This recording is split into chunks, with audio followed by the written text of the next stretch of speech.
Hello and welcome to the GeoPhy. So we'll be talking about the energy flow, ecological pyramid, shallow and deep ecology, phosphorus cycle, nitrogen cycle, carbon cycle and oxygen cycle. ठीक है. So इन सब चीज़ों के बारे में let us study. पहले तो energy flow की कुछ बातें जो है आप समझ लो. कौन कौन सी बातें होती हैं. देखो एनर्जी फ्लो की पहली बात तो ये है कि भाई जो भी आपका मिनट यहाँ पे थोड़ा सा यस जो भी आपका एनर्जी फ्लो होता है whatever energy flow you have it is always in the unidirectional. ठीक है. ये हमेशा हमेशा जो है it is always in a unidirectional. What does it mean. Means it happens only in the one direction. ठीक है. And it is non cyclic. What is the meaning of non cyclic. Non cyclic का मतलब है you can not renew it. You can not renew it. ठीक है. And जो energy है energy ना तो क्रिएट की जा सकती है और ना ही इसको डिस्ट्रॉय किया जा सकता है. ठीक है. एनर्जी को सिर्फ it can only be converted from the one form to another form. It can not be created. It can not be destroyed. ठीक है. और वो हमने बात कर लिया है that it is a unidirectional and there is a increase in the relative energy loss at the trophic level. Means आप जितना ऊपर जाओगे ट्रॉफिक लेवल पे. ठीक है. आप ट्रॉफिक लेवल पे जितना जितना ऊपर जाते जाओगे तो आपका जो एनर्जी लॉस है आपका जो रिलेटिव एनर्जी लॉस है आई वुड से. ठीक है. आपका जो रिलेटिव एनर्जी का लॉस है वो क्या है वो भी बढ़ता जाएगा. For example this is your pyramid. ठीक है. This is your energy pyramid. तो आप इस एनर्जी पिरामिड में जैसे जैसे ऊपर जाओगे ठीक है आपका जो एनर्जी लॉस है वो बढ़ता जाएगा. Got it. एंड यहाँ पर एक चीज बोली है self regulation state. what is the self regulation stage.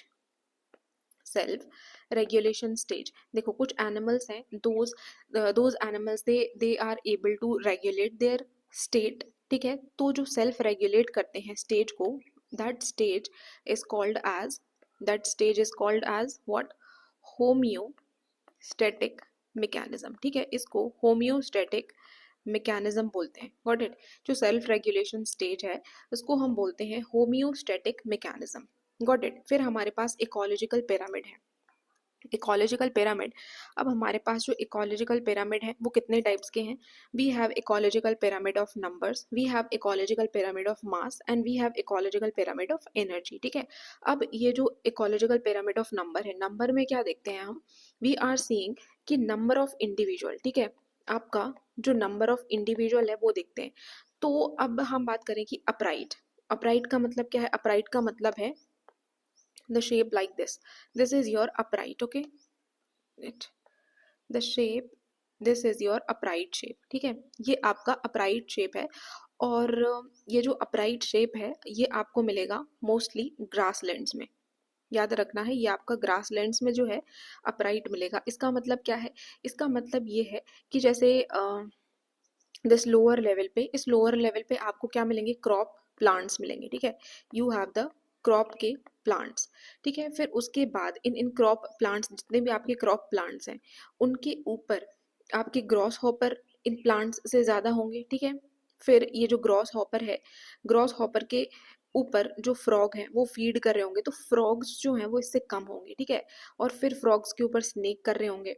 So it is like that कि भाई ग्रास हॉपर है उसके ऊपर आपके यहाँ पर थोड़ा सा ऐसे देखते हैं. ठीक है. आपके जो है ग्रास होपर है ग्रास होपर के ऊपर जो है आपके फ्रॉग्स हैं फ्रॉग्स के ऊपर आपके स्नेक जो है वो है. Then you have one vulture जो कि स्नेक के ऊपर कर रही है. ठीक है.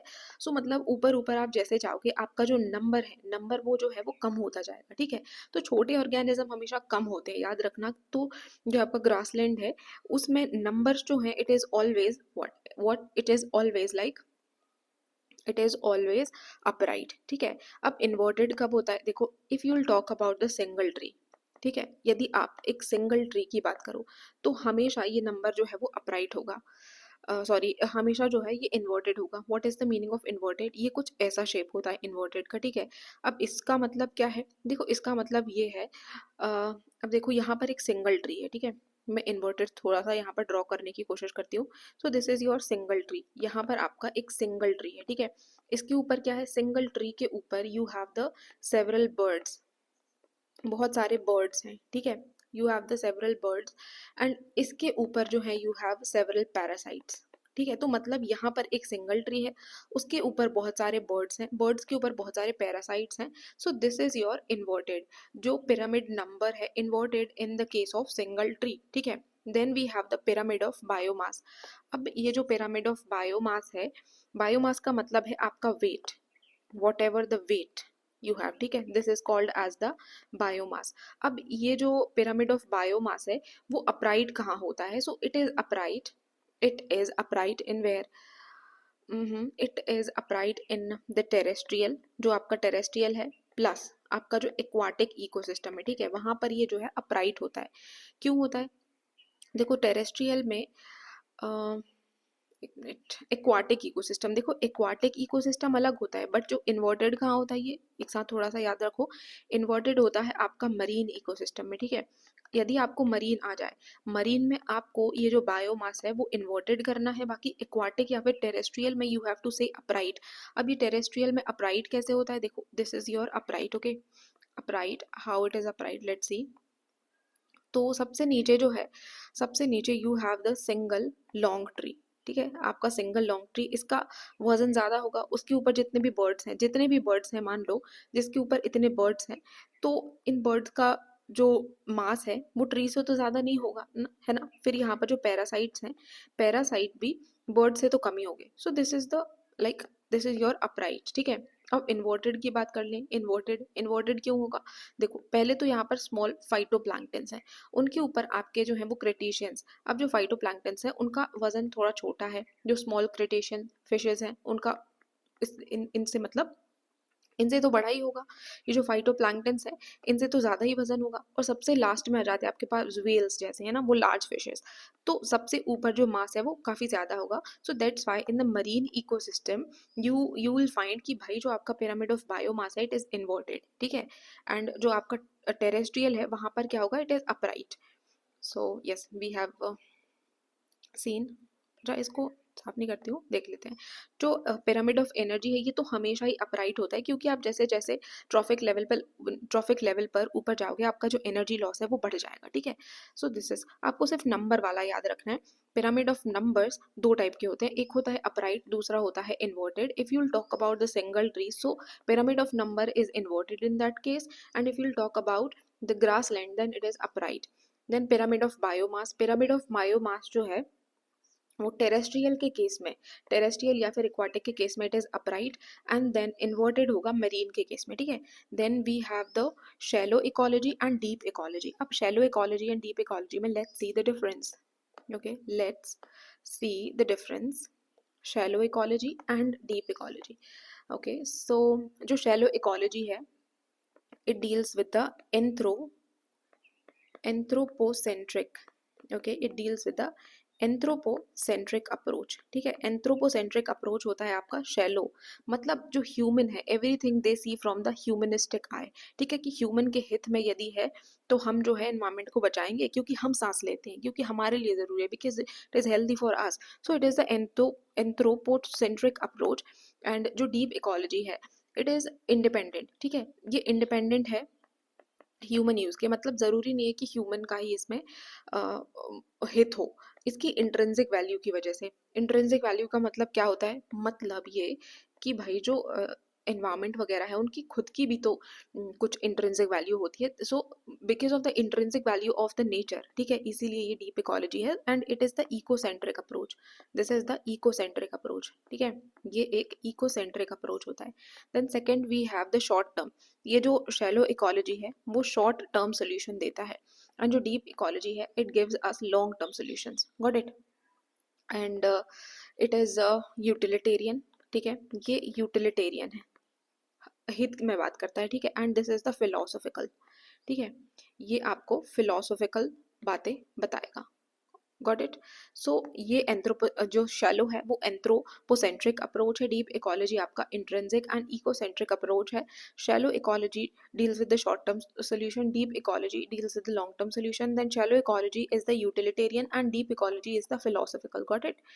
Then we have the phosphorus cycle. अब देखो यहाँ पर जो है साइकिल्स चालू हो रही हैं, so you need to remember कि जो फॉस्फोरस साइकिल है ये एक सेडिमेंट्री साइकिल है। And all other cycle will be studying here they are the gaseous cycle. अच्छा, एक मिनट, यहाँ पर एक और चीज थोड़ा सा याद रखो, which is called as the environmental, what is it is the environmental aesthetic.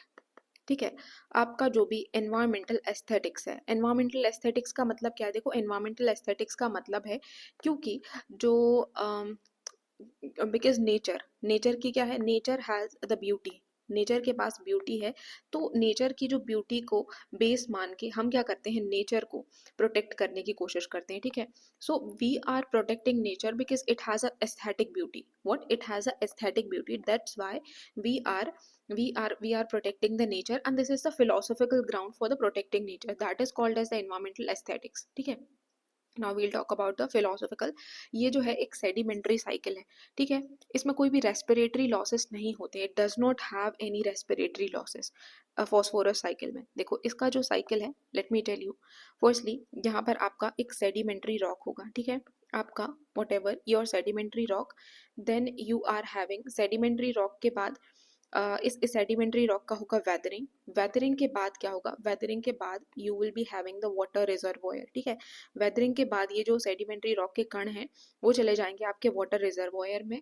फिर क्या होगा, फिर जो है plant plus animal, plant plus animal में क्या होंगे, they will going to assimilate. ठीक है, they will going to assimilate, they are going to assimilate. Okay, then we are having, then क्या हो जाएगा, then they will go into, देखो plant and animal में जाने के बाद they will go into where, they will go into soil. ठीक है, क्या होगा, डेथ प्लस जो आपका एक्सक्रीशन है, एक्सक्रीशन उसकी वजह से, then then what will happen, then deep sea. ठीक है, डीप सी सेडिमेंटेशन की वजह से, ओके, ये जो सॉइल है, सॉइल में चले जाने के बाद दे विल लीक एंड प्रेसिप, देखो जब बारिश होगी तो लीक होके कहाँ पहुंचेंगे, अभी डीप सी सेडिमेंट में पहुंचेंगे, और मिनरलाइजेशन की वजह से अगेन इनका सेडिमेंट्री रॉक बन जाएगा. तो पहले सेडिमेंट्री रॉक होता है जिसकी वेदरिंग होने की वजह से ये वाटर रिजर्वोयर में चला जाता है, फिर वाटर रिजर्वोयर से असीमिलेट होता है. ठीक है, असीमिलेशन का क्या मतलब होता है, मतलब एब्जॉर्ब कर लिया जाता है प्लांट और एनिमल के द्वारा. ठीक है, फिर जब ये लोग मर जाते हैं ना, प्लांट और एनिमल्स मर जाते हैं, तो सब तब ये जो है सॉइल में चला जाता है.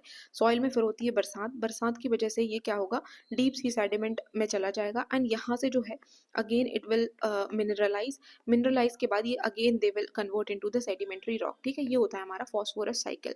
Then we are having the nitrogen cycle. Nitrogen cycle के कुछ पार्ट्स होते हैं, जैसे nitrogen fixation, nitrification, denitrification and assimilation. अब जो नाइट्रोजन फिक्सेशन है, इसमें क्या है, नाइट्रोजन फिक्सेशन में आपका जो बैक्टीरिया है, what ever bacteria you have, ठीक है, बैक्टीरिया की वजह से आपका जो N2 है it is going to fix. Then nitrification जो है वो दो टाइप से होता है, एक हमारा जो अमोनिया है it is going to convert into the nitrite.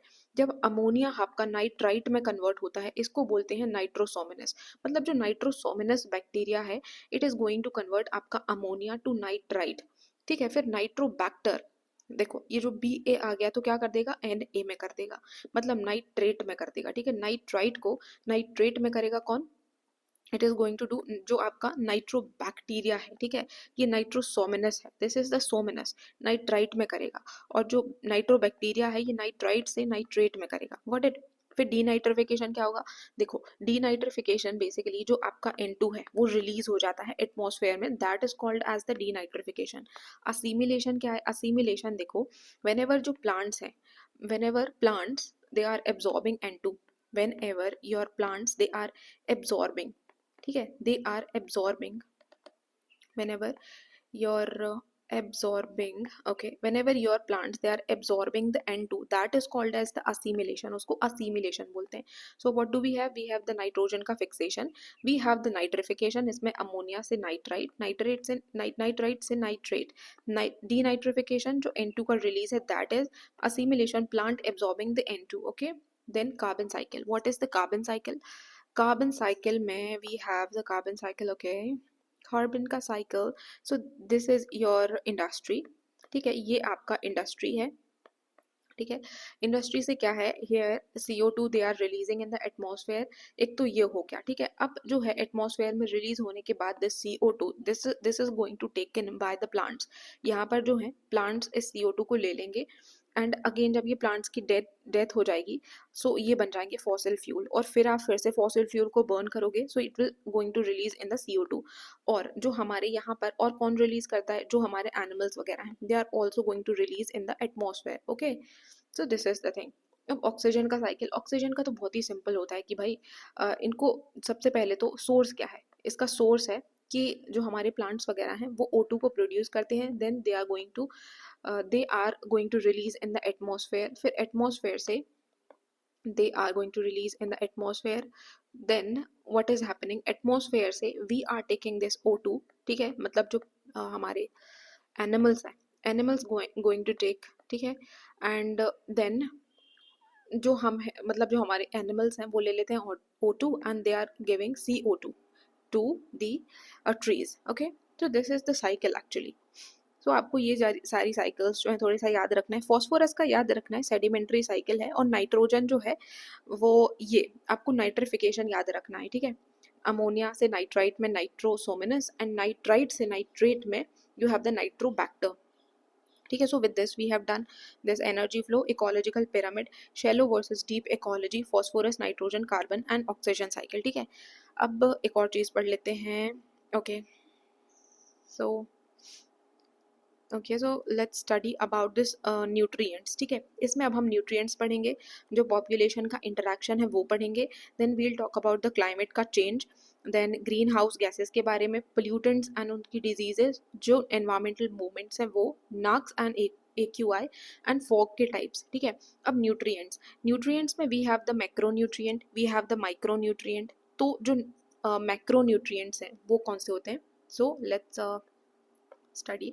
जो मैक्रो न्यूट्रिएंट्स है, पहला होता है आपका कार्बन, ठीक है, carbon is the macro nutrient, then you have the hydrogen, ठीक है, यू हैव द हाइड्रोजन, ये आपका मैक्रो न्यूट्रिएंट है। फिर आपके पास है ऑक्सीजन, ठीक है, your oxygen is the macro, then your nitrogen, आपका जो है your nitrogen is also, then you have the phosphorus, you have the phosphorus, it is also, then you have the calcium, then आपका आ जाता है calcium, and then you have the potassium, calcium के बाद potassium है, then you have the magnesium, magnesium के बाद you have the sulphur. Okay, so macronutrient में क्या आ गया, you have the carbon, hydrogen, oxygen, nitrogen, phosphorus, calcium, potassium, magnesium and sulphur, ठीक है। फिर माइक्रोन्यूट्रिएंट्स में क्या है, माइक्रोन्यूट्रिएंट्स में we have the iron, iron का मतलब है Fe, then you have the manganese, ठीक है, आपका मैग्नीशियम नहीं है, हेयर इज, देखो यहाँ पर मैग्नीशियम था बट यहाँ पर जो है this is manganese, then you have the boron, ठीक है, आपका बोरोन है, then you have the molybdenum, ठीक है, आपका जो है it is molybdenum, then you have the copper, copper है, क्लोरीन है, जिंक है, ठीक है, you have the nickel, nickel है, then you have the cobalt, cobalt है, and you have the sodium and silicon, ठीक है, सोडियम है, then you have the silicon. क्या क्या है, इट इज माइक्रोन्यूट्रिएंट में आयरन है, then we have the manganese, boron, molybdenum, copper, chlorine, zinc and nickel, cobalt, sodium and silicon. Got it. फिर जो असेंशियल न्यूट्रिएंट्स हैं प्लांट की ग्रोथ के लिए वो कितने होते हैं, so we have total of 18 nutrients which are essential for the plant growth. Then group of natural matter makes 99% of the earth mass, मतलब कौन जो natural matters हैं वो 99% of the earth mass बनाते हैं, कौन कौन है, they are hydrogen, oxygen and carbon। याद रखना है, hydrogen, oxygen and carbon 99% of the earth mass बनाते हैं। फिर पॉपुलेशन का इंटरेक्शन, पॉपुलेशन के इंटरेक्शन के लिए we have the mutualism, then we have the competition, predation, parasitism, commensalism and amensalism. अब म्यूचुअलिज्म देखते हैं, तो म्यूचुअलिज्म क्या होता है, वी हैव म्यूचुअलिज्म में प्लस प्लस साइन होता है, ठीक है, मतलब प्लस प्लस इंटरेक्शन होता है। कंपटीशन में क्या है, minus and minus, then you have the predation, predation में एक एक का जो है वो फायदा होता है, दूसरे का नुकसान होता है। पैरासिटिज्म में एक का फायदा, दूसरे का नुकसान। कमेंसलिज्म, ओ का मतलब है, देखो एक जीरो होगा और दूसरा होगा प्लस। अमेंसलिज्म में एक होगा आपका जीरो, दूसरा you have the minus. Got it. So what do we have the mutualism, mutualism में दोनों प्लस प्लस होंगे, कंपटीशन में दोनों माइनस माइनस, प्रीडेशन में प्लस माइनस, देन पैरासिटिज्म में you have the plus and minus, sorry, yes, ये plus minus है यहाँ पे। कमेंसलिज्म में you have the zero and plus, amensalism में you have zero and minus, got it. Then we have the climate change. अब climate change में these are the gases, इनका हमें जो ग्लोबल वार्मिंग पोटेंशियल है वो पढ़ना है, और ये एटमॉस्फेयर में कितने सालों तक रहती हैं वो पढ़ेंगे। सो CO2 का ग्लोबल वार्मिंग पोटेंशियल है, global warming potential, it's global warming potential is 1, and ये रहती है एटमॉस्फेयर में 50 से लेके 200 सालों तक, ठीक है। मीथेन का ग्लोबल वार्मिंग पोटेंशियल है 21, ये रहती है 12 प्लस माइनस 3। जो आपका नाइट्रस ऑक्साइड है, देखो यहाँ पर नाइट्रस ऑक्साइड है which is N2O। Nitrogen oxide is not a greenhouse gas, ठीक है। Nitrogen oxide green house gas नहीं है, नाइट्रस ऑक्साइड है, got it. So it is 310, ठीक है। इसका ग्लोबल वार्मिंग पोटेंशियल काफ़ी ज़्यादा है, ठीक है, और ये 120 सालों तक रहती है। और हाइड्रोफ्लोरोकार्बन, दिस इज हाइड्रोफ्लोरोकार्बन, इसका तो भाई साहब 150 से लेके 11,700 तक है, ठीक है, ग्लोबल वार्मिंग पोटेंशियल, और ये रहती है आपकी 1.5 से लेके 209 ईयर्स तक। देन आपका पर फ्लोरोकार्बन, अब ये जो पर फ्लोरोकार्बन है इसने तो हद ही कर दी है, ये 6,500 से लेके 9,200 तक रहता है, ठीक है। इसका ग्लोबल वार्मिंग पोटेंशियल है, सॉरी इसका ग्लोबल वार्मिंग पोटेंशियल तो ये है, और ये रहता है एटमॉस्फेयर में 2,600 से लेके 50,000 सालों तक। Oh my God. Then we have the sulphur hexafluoride. Sulphur hexafluoride का है ग्लोबल वार्मिंग पोटेंशियल 23,900, सबसे ज़्यादा इसका है, देखो सल्फर हेक्साफ्लोराइड, और ये रहता है 3,200 सालों तक। देख रहे हो, मतलब सोच समझ के कोई भी चीज़ रिलीज करना है। कार्बन डाइऑक्साइड इसका है 1, देन 50 से 200 सालों तक। मीथेन का 21, 12 plus minus 3। Nitrous oxide not nitrogen 3, 10, 120। और जो हमारा क्या है, हाइड्रोफ्लोरोकार्बन 150 से लेके 11,700, देन ये रहता है 1.5 से लेके 209 तक। Then we have the perfluorocarbon 6,500 से लेके 9,200 तक, 2,600 से 50,000 तक। Then we have the sulphur hexafluoride 3,200 से लेके 23,900 तक, ठीक है। फिर we have the greenhouse gases. अब देखो हमको ग्रीन हाउस गैसेस बतानी है। So what are the greenhouse gases? CO2 एक ग्रीन हाउस गैस है, then we have the chlorofluorocarbon is a greenhouse gas, methane is a greenhouse gas, ozone is a greenhouse gas, ठीक है, important, and which is not we, जो हमारा nitrogen है वो नहीं है, ठीक है। बाकी आपका जो नाइट्रस ऑक्साइड है it is a greenhouse gas, got it. अब एक और चीज़ याद रखो कि 1759 से हम जो भी आपका CO2 मेजर कर रहे हैं, ऐसा पाया गया है कि 1759 से जो CO2 है वो हमारा 30% इंक्रीज हो चुका है, ठीक है, 30% इंक्रीज। अब जो हमारे लॉर्ड कैनेट हैं, लॉर्ड कैनेट क्या बोलते हैं? लॉर्ड कैनेट बोलते हैं the presence at the large of the substances or the energy pattern which have been involuntary produced। मतलब जो भी substances involuntary produce होते हैं, और जो इनका लाइफ था, जो इनवॉलेंट्री प्रोडक्ट हैं वो ना आउटलिव कर गए, मतलब जितनी इनकी लाइफ थी, एक तो तुम अनवांटेड हो और जितना नहीं चाह रहे हो उतना जी रहे हो। सो ये है, ये इनवॉलेंट्री प्रोडक्ट है। Those have outlived there purpose and have escaped by the accident से इंक्रीज हुए हैं, have unforeseen effect in the quantities which harm his health and also offend him. So this is, मतलब Lord cannot ने ये बोला, ये pollutants के बारे में, ये इनवॉलेंट्री प्रोड्यूस होते हैं, आउटलिव उनके पर्पस से ज़्यादा जी चुके हैं, और एक्सीडेंट से रिलीज होते हैं। दीज आर द थिंग्स, ठीक है। Then we have the pollutants and diseases. So some of the pollutants we have, जैसे कि जो आई मीन ये कुछ डिजीजेस हैं जो पोल्यूटेंट्स की वजह से होती हैं। ब्लू बेबी सिंड्रोम, ये होता है आपका जो आपका नाइट्रेट है, ठीक है, आपका जो ब्लू बेबी सिंड्रोम है it is because of the nitrate. Then we have the Minamata होता है आपका मर्क्यूरी की वजह से, ठीक है। Then you have the fluorosis. अब ये जो फ्लोरेसिस है इसको क्या बोलते हो आप? इसको बोलते हो UC, it is the knock knee syndrome. अब ये जो नॉकनी सिंड्रोम है ये आता है आपका फ्लूराइड से, ठीक है, it is because of the fluoride. Itai कैसे होता है? कैडमियम से। Itai is because of the cadmium. Then silicosis आता है आपका सिलिका डस्ट से। You have the silica dust. So जो ब्लू बेबी सिंड्रोम है ये नाइट्रेट से होता है, मिनामाटा जो है वो मर्क्यूरी से होता है, फिलरिसिस नॉकनी सिंड्रोम जो है वो फ्लूराइड से होता है, इटाई कैडमियम से होता है, सिलिकोसिस जो है वो सिलिका डस्ट से होता है, got it. Then we are having the environmental movement. अब जो एनवायरमेंटल मूवमेंट है कुछ यहाँ पर वो देख लेते हैं। सो ये एनवायरमेंटल मूवमेंट है साइलेंट वैली, ये हुआ था केरला में, और इसका ईयर क्या था, इसका ईयर था 1978। और इस ये जो है इसमें इन्वॉल्वमेंट किसका था, जो केरला का शास्त्र साहित्य है, ठीक है, वट एवर शास्त्र साहित्य इन द केरला, इनका इन्वॉल्वमेंट था इसमें।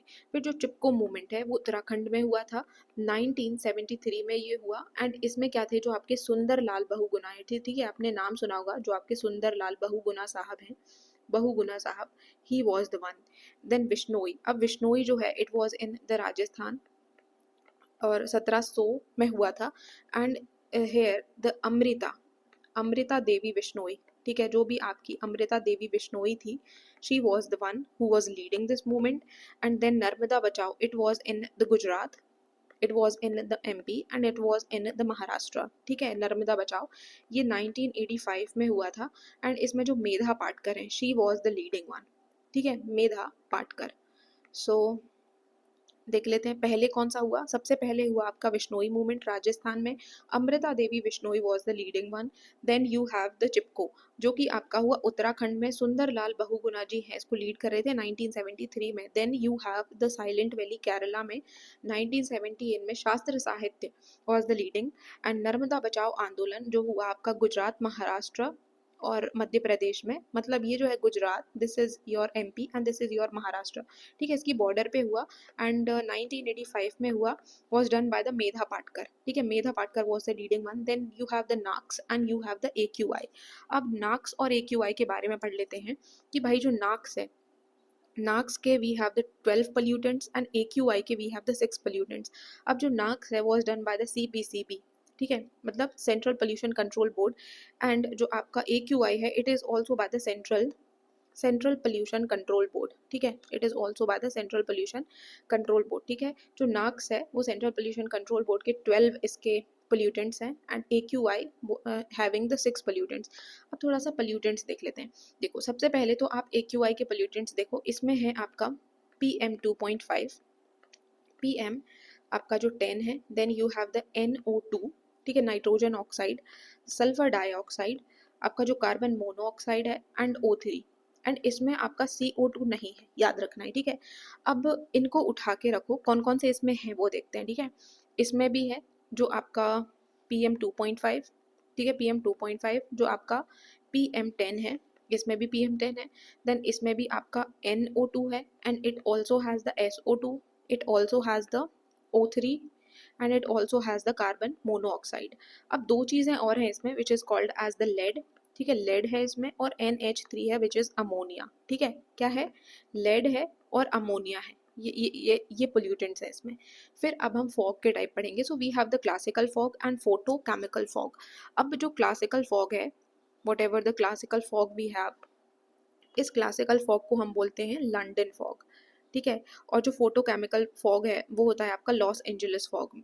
लॉस एंजलिस मतलब कि it is in a warm places, Los Angeles थोड़ा गर्म जगह है तो ये वार्म प्लेसेस में होता है। बाकी जो लंदन है वो आपका विंटर में होता है, मतलब ये ठंडी जगह पे, विंटर लंदन का है, ठंडी जगह है ना, मतलब ऊपर लैटिट्यूड पे, तो ये ठंडी जगह में होता है। और देखो जो क्लासिकल फॉग है या फिर जो लंदन है जो कि विंटर में होता है, यूवी रेडिएशन की हेल्प से तो होता है, बट इसमें जो मेजर होता है वो होता है आपका सल्फर डाइऑक्साइड, ठीक है। Sulphur dioxide is the pollutant जिसकी वजह से जो है ये होता है, दिस इज वेरी इंपॉर्टेंट। और जो वॉर्म है वो किसकी वजह से होता है, जो भी आपका वॉलेटाइल ऑर्गेनिक कंपाउंड्स हैं उनकी वजह से, प्लस प्लस आपका जो भी नाइट्रोजन ऑक्साइड है, ठीक है।